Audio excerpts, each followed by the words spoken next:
We have this tension. God's sovereignty versus man's freedom. This is where sin comes in.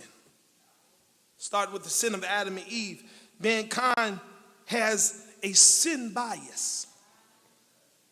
In other words, we generally choose to rebel against God's rule. We acknowledge his rule when it suits us or when we need something from God. But otherwise, we choose to do our own thing or redefine God so that he approves of our behavior. In both cases, we are refusing to submit to his sovereign rule. It's why the Bible can say all have sinned and come short of the glory of God. This is why Paul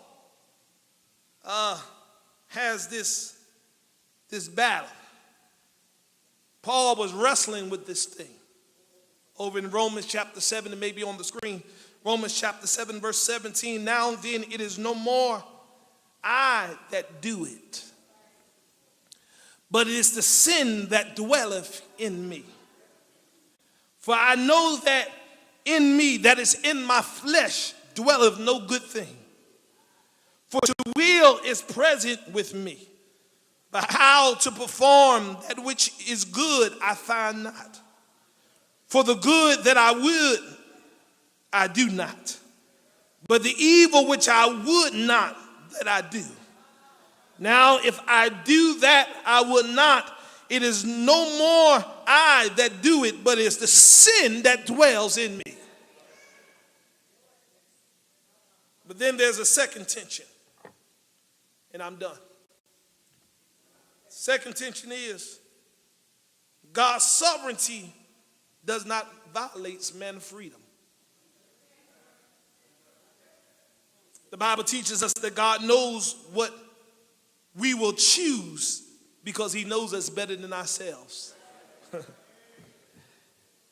And he uses those choices to accomplish his purpose. God knows us better than we will ever know ourselves. He understands how we will respond to every circumstance. He knows, are we going to prep and prepare ourselves before the storm comes? Here, I think I said it on last week. They gave the Texans warning that Hurricane Harvey was coming. And some people said, well, for whatever reasons, said we're going to stay right where we are. But some people planned and they said we're going to care where we got to go. We're going to get out of here and we're going to evacuate. I was watching the news and they said the Florida folks got a little more sense. They said we ain't going to experience what the same thing that the Texan folks experienced. We're going to get up out of here. So they had so many people on the road getting out of,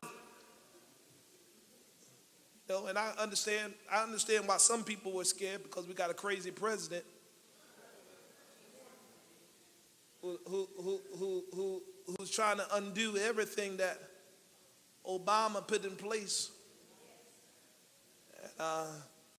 Even with the immigration, they said we're going to stay where we are because we scared to go to shelters. Because if we go to shelters, even though I've been here all these years, if we go to shelters, we might get locked up and sent back to a place I ain't never known of.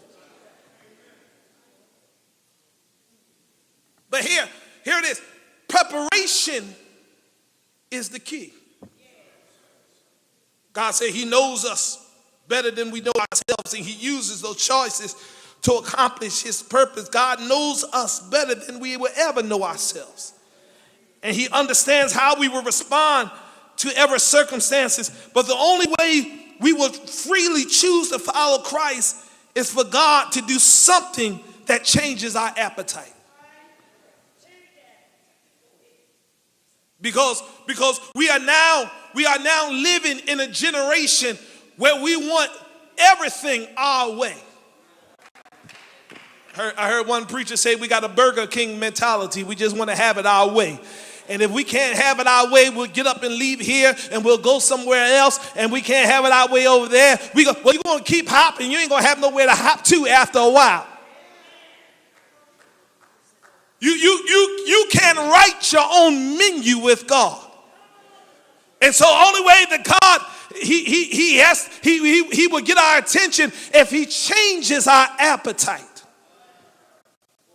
This is called election or regeneration. It is God's way of drawing us to himself.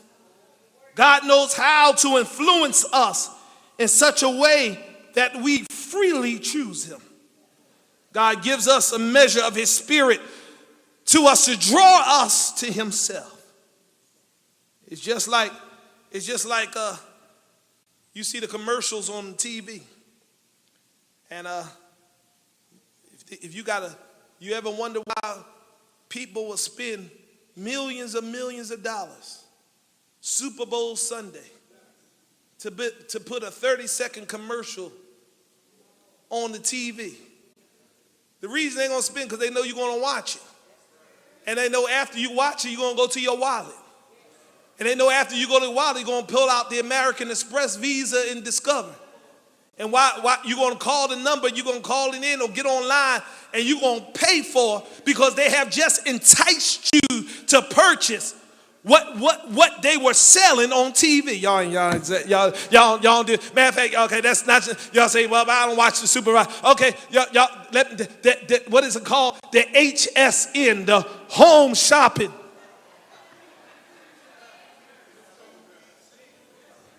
The home shopping network, it don't come on till the late midnight hour. And you up just waiting for watching the home shop. You see something that you want, and watch this. Here it is. Here's the key word. At a discount.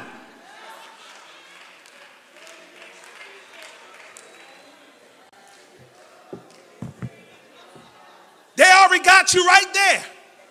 Because you don't realize it was already marked up.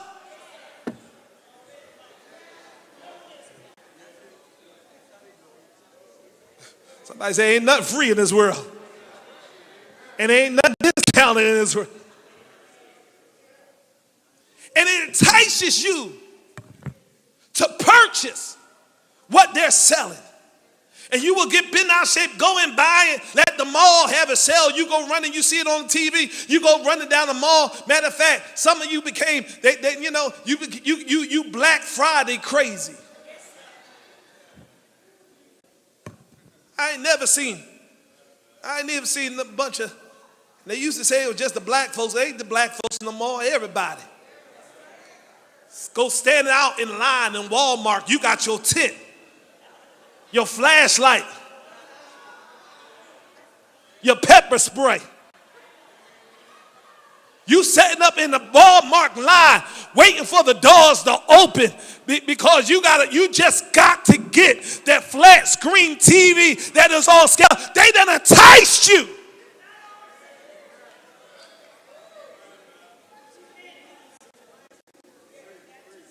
They done enticed you. I'm mad right now. I had to get a new phone, had to buy a new phone coming in, and to see the phone I really wanted is coming out 2 weeks later. I just got the phone, so they trying to entice me to buy another one.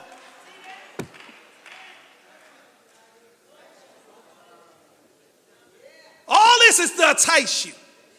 And although God does not use manipulative tactics in order to entice you, he sends his word, and he says, if you read my word, you ought to be enticed by my word, and my word should cause you to show up in your most desolate place. Matter of fact, it's not just your desolate place, but if you really got my word on the inside of you, it ought to make you show up in the good times, it ought to make you to praise me in the bad times. And when you look back over your life, everything I've done for you ought to entice you to lift your hand. Nobody should make you have to praise me. Nobody should force you to praise me. Nobody should have to do all kind of schemes and antics for you to open your mouth and worship me. When you think of the goodness of Jesus and all that he's done for you, in order to entice you to give God what he deserves.